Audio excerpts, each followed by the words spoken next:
my manager had not traveled. Then I would have continued to be the meek, timid, shy girl, coming, doing a little bit of programming and coding, going home. This transformation in me, the realization that I have a leader inside me wouldn't have happened. This transformation in me, the realization that I have a leader inside me wouldn't have happened. So I said, I got to nudge women around me and tell them, hey, you have it in you. Why don't you just put up your hand for the next role? Why don't you kind of go all out and chase your dreams and ambitions?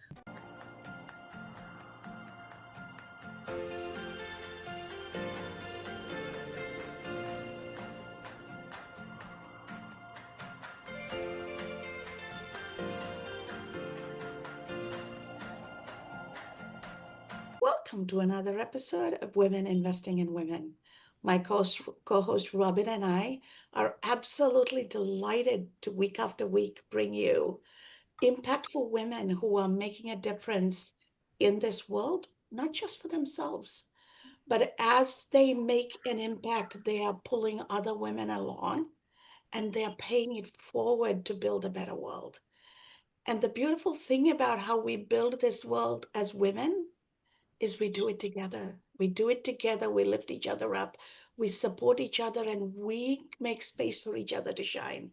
And you are going to be absolutely blown away by the woman we are going to be featuring today. She comes to us all the way from India. And Robin, take it away. Beautiful. We are thrilled to have Neeraja Ganesh with us, as Cass said, from India. And I met Neeraja on a Leadership Global event. And she has a 6-month program called Trailblaze Hers. So Trailblaze Hers. And the whole process that she went through in developing this, beginning with herself and then reaching out to other women was so inspiring that right there on the spot, I'm private messaging her, we want to have you on our program. And so, because we are really, really focused on, as the title says, women investing in women, women who are doing things to uplift and build and inspire other women, beginning with themselves. And so please take it away and tell us how this evolution began and now you're doing this wonderful program for women in India and around the world. Sure. Thank you, Cass and Robin. I'm really looking forward to this conversation. And tracing back, I'll give a little bit of my own story and then we'll come to what I do now and then Trailblaze Her. So I grew up in India in a very conservative family. And I'm an only child and I was brought up, very protected. And I grew up to be a very meek, timid, shy girl. Of course, my parents sent me to the best of schools, and I graduated, and then they were going to be finding the perfect man so I could marry. And while that search was going on, I decided to pursue a little more studies in computers because it was the IT boom way back. And then I also got into a job. So, long story short, I negotiated with my father and I said, I want to continue to work after marriage. So, find a guy who's okay with that. And yes, so that was the fairy tale wedding and going strong 30 years of marriage now, right? But I continued to be meek, timid, shy through my first 10 years of my job and my career.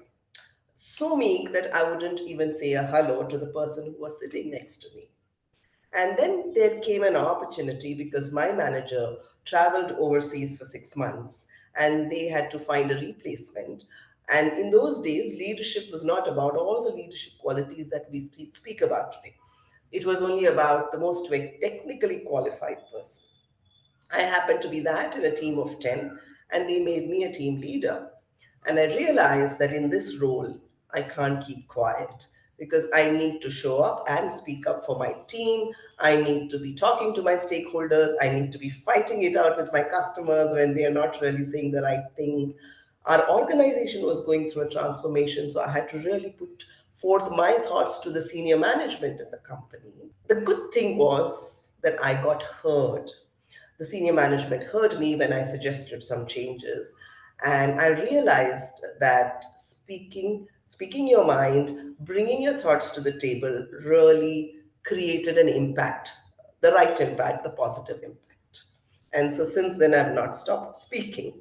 So over the years, I saw many women like me, and I felt that I just happened to get an opportunity. What if my manager had not traveled? Then I would have continued to be the meek, timid, shy girl, coming, doing a little bit of programming and coding, going home. This transformation in me, the realization that I have a leader inside me, wouldn't have happened. So I said, I got to nudge women around me and tell them, hey, you have it in you. Why don't you just put up your hand for the next role? Why don't you kind of go all out and chase your dreams and ambitions? So that's how the transition from, of course, just, looking at me and driving myself to helping women in my organization started. And then when I moved out of the corporate space after 25 years, I said, this is the space I want to be in. So I started looking out for platforms. We have many in India like Her Key, Aspire for Her, and more, who invite mentors like us. And there are many women who are on this platform who seek out mentors. And I said, this is one way to guide them and say, don't wait for an opportunity. Let's create opportunities. And one thing led to the other. I am known to be a very good networker. So people started asking me to do workshops on networking, personal branding, work life integration. So these were standalone workshops that people started asking me to do. Then there were companies that came and said, we want to package this together. So let's put 3 or 4 modules together over a period of time. And early this year, I thought I want to launch something of my own. Because in these 25 years of my corporate experience, in the last 7, 8 years of my mentoring women and group facilitation, I've realized women need to know only 5 or 6 things. You really don't need too much. So I packaged a program and I called it Trailblaze Hers. The H is prominent there, which has modules, which we can discuss a little later, about 5, 6 modules. But the most important part is a group coaching, which is available through this program. Because people will listen to us through this podcast, through a workshop, but do they really implement it? And when they implement it, are they struggling? Are they seeing the wins? No one knows. And they don't know how to get back to me because I facilitate thousands of women and I can't possibly available to every person on call. But through this program, the women are together for 6 months. So along with the learnings, they have an opportunity to implement some of it and get back to me. And through this group coaching, actually get guided on what's working and what's not working. That is absolutely amazing, Neeraja. Thank And you. coming from the culture, I've lived in India for 5 years, and I know how girls are raised, right? You're supposed to be meek, you're supposed to be quiet and not heard, but seen, and a good boy will marry you, right? That is the whole thrust of it. But as you grew into becoming your own woman, the question that comes up for me is mothers raise daughters this way. Right. So, what can we do as a community of empowered women to inspire mothers to teach their daughters differently? Because we have to break the cycle. Absolutely. And Cass, I must say that things have definitely changed in the last few years. I do see a change, not only with women, mothers raising daughters, but mothers raising sons too, because that's also so very important. And I am so pleased and proud to see some changes. However, a lot more needs to be done, and hence you and I exist and our platforms exist to support. One of the big things is that children learn by observation. We can tell them many things, we can teach them many things, but what they see is what they would like to follow. So, a quick example is my own daughter, who's all of 23 today, and she also speaks on many forums. She's working as a data analyst in a corporate company now, and she tells people that the first thing that she remembers about her mother is she wearing her sari, getting ready, and going to work. And Since that little girl, when she was observing her mother like this, she decided that she also needs to work and have a career. So I think the power of observation, the power of role modeling is immense. And just today, before this conversation that we are having, there was a young mother who actually sat through my sessions when she had probably just recently got married and wouldn't be bothered about how life would change once kids come. So I think she probably rubbished some of my sessions then. But today she called me and she said, Neeraja, whatever you were talking about then is now hitting home because now she has a 2-year-old daughter and she has taken a career break, which is okay. I mean, it's personal choices, it is perfectly fine. But she was really saying, I know I can't sit at home and not work. That's not me. So, what should I do? Right? So, I was guiding her in terms of sitting down and listing your priorities, and that will help you take decisions. And I told her the same thing. I said, your daughter will learn from you. How would you want your daughter to grow up? Would you want her to have a job and then a career? And she said, of course, I want her to. So I said, then keep that in mind and do not decide to do something because you're feeling guilty about leaving the child. Guilt, a mother's guilt, a parent's guilt will forever be there, whatever be the age of the child, right? I still feel guilty, and my daughter will also still rub it in sometimes. Oh, you were not there for me at this time, but that's okay. I think she also feels proud about me that I've done all of this in my life. And she looks up at me as a role model, and hence she's living a life in a particular manner. So, message to mothers and fathers is that this is very important. Financial independence is a must for everyone, definitely for women. Careers are not optional for women, they are as mandatory as for anybody else. So, if these two messages are drilled in very early on in life, and then we support them through that, right? We talk about allyship. We talk about male allies. There was one lady who mentioned that she left her job when the baby came. And she said, everyone supported me in the family. And she said that was the problem. Nobody challenged me. Nobody asked me, why is it that I need to leave my job because now I have to look after the child? Why didn't anyone ask me how could they support me so that I could continue to work and also give care to my child? So I think that's what is very important today. This is really a very important topic, being able to balance that caring for the child and then also working and in different situations. I want to send it in a little tiny different direction. Maybe we also come back to that. Is as you were rising and as you were getting more opportunities, how did you then navigate being in a world of men? Because I'm assuming that there were not a lot of female, from what your description, it sounds like there were not a lot of female leaders. And so, how did you then navigate working with a world of men where they listened to what you had to say? They would take your ideas, not just listen to your idea and then present it as though it's their idea. Just navigating that whole world of dealing with men in different levels of leadership position. Yes, a great question. So yes, there weren't too many men when too many women when I was growing up in my careers. Even today, at the top layers, you don't see too many women. It's probably just one woman in the room, if at all she is there, in a meeting room, in a boardroom.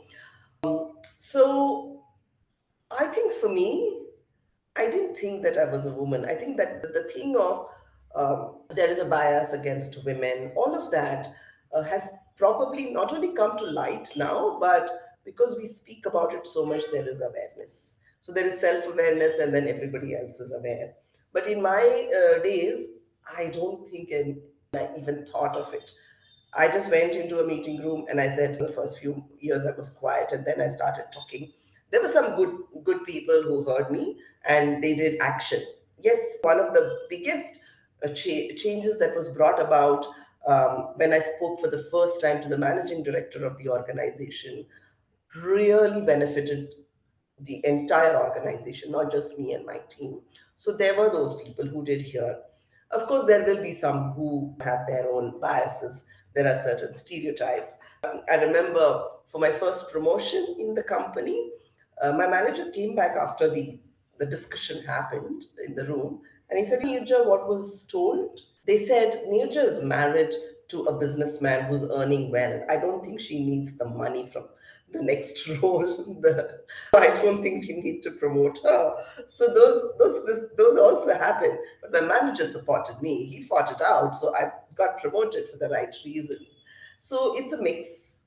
I think for me, what worked out was I didn't think of anything as it's coming to me because I'm a woman. I just took it.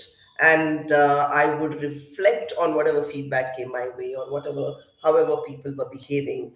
And I kind of managed it. Today, the awareness is there. And hence, I tell people, I narrate my own stories. Like, for example, if a woman is assertive, she's called out as aggressive. It's a double bind, everyone knows that. And when I do my workshops around assertive communication, I tell women that you will get this. You will get this feedback. You will be told you're bossy. You'll be told you're aggressive. Don't suddenly keep quiet, clamp down, and shut up. Shut your mouth because this is universal. It's theirs to stay. You can't fight that. Just be aware that they will think of you as aggressive because that was the feedback that came to me when I first time somebody told me you're aggressive and I didn't know how to deal with it. I went to a very senior manager in the senior leader in the organization. I was not reporting to him. He was probably 2, 3 levels senior to me, but he was known to be a very aggressive leader. But he was a visionary. I mean, whatever he brought in as change might have been looked at as very aggressive ways of leading, but they were phenomenal changes, very good for the organization. So I went to him and I told him, see, I'm getting this feedback that I'm aggressive, and I don't know what about me is aggressive because nobody's telling me that detail. Is it because I'm sitting in a particular manner, I'm speaking in a particular manner? Nobody's telling me that. They're just saying I'm aggressive. So the first question he asked me was, so what? So what if people think of you as aggressive? Why do you even have to care about it? Which was in some ways a good one. But then he said, be aware that there is a certain pocket in the organization that thinks of you as aggressive. Just be aware. So, keeping that in mind, if you were to go into a room to take certain decisions, based on whatever points are coming across, just go around the table once more and ask every person once more, is there something more that you want to tell me before we take the decision? So it's a very conscious thing that you do, which people observe, and they say, okay, Nirja is really asking everyone. She's not just having it her way. But then you go about and doing it the way you want to do it, giving the reasons that I was able to take in 5 of your points, but these two I have not been able to give the reasons. So, yeah, so there have been, if there is time, I'll narrate one more story. So, this was a team where there was a girl who messed up on a particular project. And I was trying to have a conversation with her to say, okay, something has gone wrong. Let's figure out why so that it does not repeat. But she got upset. She got upset that I was asking her these questions. And she went home and she called her manager and said, I'm not going to come back because this lady is asking me questions. So her manager, who used to report into me, complained to the big boss saying that this lady, because I was very new in that organization, doesn't know how to lead. See, she made a girl cry who's gone away. So I was called by this person and said, you know why we hired you? We hired you because you're a woman and we thought you would be motherly. But look at what you've done. This girl is crying and go away. So I had to actually respond to him. I said, see, there was an issue that she created, right? Eventually, I have to own up because it's my team. So when I'm presenting the statistics at the steering committee next month, I have to say that our release, a production release, had 2 defects. And you're going to be on the other side of the table.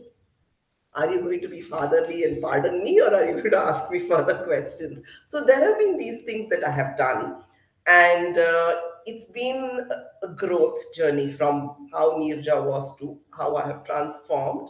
Because basically, for me, it was about doing the right things. Whatever people thought of me, it didn't matter. I needed to do the right things for the team, for the organization, right? And that's what I champion today. That's what I try to do with my one on one coaching and mentoring and through Trailblazers to say, You got to speak up, you got to stand up. So there are tips that I will give you in terms of how to negotiate, how to speak assertively. But beyond that, you can forget everything else. Be yourself. That is fantastic advice because part of being a leader is being comfortable by not being liked, right? Yes, Not everybody is going to like us. It's not a popularity context. My self talk always is I have to show up in a way that I'm valued and respected. But if true. people like me, it's a bonus. But it's not a requirement, right? So when we Right, come from that mindset, everything changes. But in a culture where daughters are raised, actually, all over the world, girls are raised to be nice, right? If you're not a nice girl, you're a bad girl. It's the same true. in the West, too. So there is a lot of social conditioning. When a man is aggressive, he is very masculine. When a woman is assertive, oh God, she's not a feminine person at all. But we have to get past it, right? We are shaping what femininity is. And I would draw back on our culture. Shakti also becomes Kali. That is okay. Absolutely, absolutely. And so, as we think about the message we are giving young women here, what I would like for you to share, because we're also running out of time here, I would love for you to take a moment and help young women watching this make sense of how do they go about embracing themselves and Right, living a life true to themselves and being at peace with themselves, and that's everything else will fall into place. Because if we try to please everybody else, we will lose ourselves, and true. losing ourselves in pursuit of something is not success. It is truly completely becoming non-existent. True, true. And that's such a good point. So, when we talk about diversity, equity, inclusion, and a lot of talk is happening these days around it, there's always a question asked, what is the business benefit, right, of having diverse voices? And in this case, we may be talking gender, but diversity, of course, goes beyond gender. And business always asks, what is the business benefit? So, obviously, there is a business benefit. The business benefit is that each individual is thinking differently because of the experiences that have shaped them. They have gone to different colleges, they have sat with different set of friends, different teachers, different cultures. Those experiences bring out certain thought processes which are very different to the rest. And hence, when you have a seat at the table, it is important that you speak. So today you may get invited because there's a mandate that you have to have a woman at every discussion, whether it is an interview for a job, or if it is, a big decision about how to shape a project. The organization might be checking off a checklist, ticking off a checklist to say, we must have diverse voices, so let's bring a woman in. But if you are not going to contribute to that discussion meaningfully by bringing in your own perspectives, then after two meetings, they will ask, why should we have the woman? Because she's not speaking. We might as well bring in someone else who will actually, contribute to this discussion meaningfully. So you're not only harming yourselves, but the rest of the, women out there because you did not do what was required of you to do. It's okay when you speak, maybe you'll be, asked to keep quiet. Maybe the first time you speak, you will not be heard. You have to find strategies. I tell people that you keep your hand up in the meeting till such time that they say, okay, what is it that you want to say? Right? Your hand may hurt, but they can't see your hand up for the 30 minutes. So at some point in time, they will say, okay, Nirja, you got to say something, say it. And they may cut you short. The same idea will be, spoken by another person and say that, oh, of course, this is what I was trying to tell. And you have to once again tell that person, can you give me 2 minutes to finish what I was saying? And continue and finish that conversation. Only we can claim, our space. Nobody else. I mean, there are some good people who will allow, who will say such things that, oh, Nirja is speaking, let her finish. There are some people, and that change is coming very slowly. But otherwise, it's we who champion ourselves. So go for it because you not only represent yourself, but a lot more women behind you, and it's important. That's awesome. Before we wrap it up here, can you very quickly just tell us the titles of your modules that you have in your Trailblaze Hers program? And then we'd love to hear how people can get a hold of you, how they can contact you and your organization, and then if you have a final golden nugget. But I was very interested to hear what these modules are. Definitely. So I always start with the power of purpose. That's my first module. Because without, I mean, see, this will and there's a skill, right? Skills are very easy to learn. In the age of I think anyone wants to learn anything, they can go into any of their favorite AI tools and learn it. Then why do you need a Neeraja Ganesh or a Robin, right? It is the will, it is the mindset that I can do it and I have to do it. And that starts from, why do I want to do it?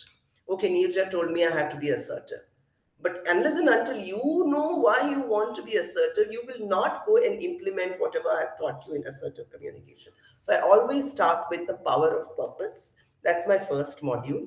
The second module is work life integration, because that's a big challenge, I think, world over, in terms of managing home, managing work, and whatever else we wish to do. There is a module on networking, because it is very important.